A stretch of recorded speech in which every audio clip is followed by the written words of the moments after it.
Phone की घंटी बजी थी। चंचल का फोन आया था। माँ ने कहा, और बता बेटा कैसी है। बड़े गुस्से में थी चंचल।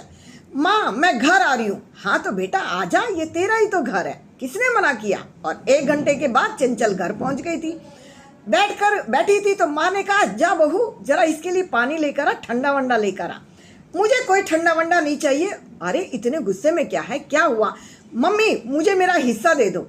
बेटा हिस्सा तेरी सास देगी, और इतनी जल्दी क्या पड़ी है, अभी तेरी शादी को 2 ही साल हुए हैं और 2 साल में तुझे हिस्से की जरूरत पड़ गई। हमें देखना, हम 30 साल एक जगह रहे थे, कभी हिस्सा नहीं मांगा था अपनी सास से। हिम्मत ही नहीं होती थी कि हम अपनी सास से कुछ कह दे, और तुम हिस्सा मांग रही हो अभी से ही।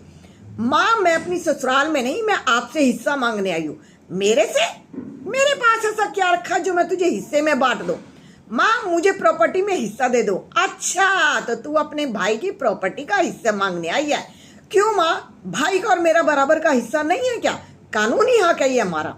तो तू मुझे आज कानून बताने आई है? तो सुन बेटा, अभी अभी तेरे पापा का ऑपरेशन हुआ है, 6 लाख रुपया लग गया, उसमें 6 लाख तेरे भाई ने अकेले ने लगाया।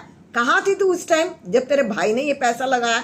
तूने वहां खड़े होकर ये क्यों नहीं बोला कि पापा आधा हिस्सा मैं भी दूंगी, मैं भी आपकी बेटी हूं, मेरा भी कानूनी हक बनता है। ला चल निकाल, 3 लाख अकाउंट में डलवा दे। माँ ये क्या बात होती है, पापा के ऊपर पैसे मैं क्यों लगाऊंगी? ऐसे लगाएगी जैसे तेरा भाई लगाता है। और सुन, तेरे पापा ने एक गाड़ी देखी है अभी अभी, कह रहे हैं कि वो किस्तों पे ले लेंगे, 12 लाख की एक गाड़ी है। तो एक काम कर, 6 लाख अकाउंट में ट्रांसफर कर दे। और सुन, हमारी दोनों की बीमारी का जो इलाज होता है और हमारा दोनों का जो खर्चा होता है ना, वह महीने का 30-35 हजार लग जाता है, मेरा और तेरे पापा जी का। हमारी उम्र हो गई है तो 35 हजार का हमारा दोनों का खर्चा आता है, जो तेरा भाई करता है। सारी दवाइयां ला कर देता है, तेरी भाभी जाती है साथ साथ, क्योंकि वो तो ऑफिस चला जाता है। तो वो 35 हजार तू हर महीने हमारे अकाउंट में डाल दिया कर। मम्मी ऐसे कहाँ होता है कि कोई बेटी अपनी माँ बाप के अकाउंट में पैसे डालती हो।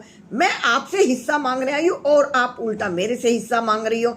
और सुन बेटा, इतना ही थोड़ी है, तो मुझे एक चीज बता कि ये जो 6 महीने ये तेरा भाई जो पूरे साल हमारी सेवा करता है, भाई तो ऑफिस जाता है, ये जो तेरी भाभी रात दिन हमारे लिए लगी रहती है, सुबह का नाश्ता बनाती है, बाथरूम में हमारे कपड़े रखती है, फिर हमारा खाना बनाती है, रात को दूध देती है, दवाई मेडिकल स्टोर से लाती है, ये जो रात दिन हमारे पीछे लगी रहती है, इसका क्या?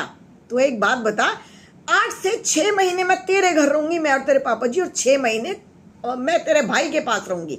माँ, कभी कोई बेटी अपनी बेटी के घर में रहती है क्या? कोई माँ आज तक रही है? तू ये मत बता, तू सिर्फ ये बता कि तू कर्तव्य क्या करेगी और तू पालन क्या करेगी। माँ ने बेटी को सबक दे दिया था, माँ ने बेटी को सबक दे दिया था।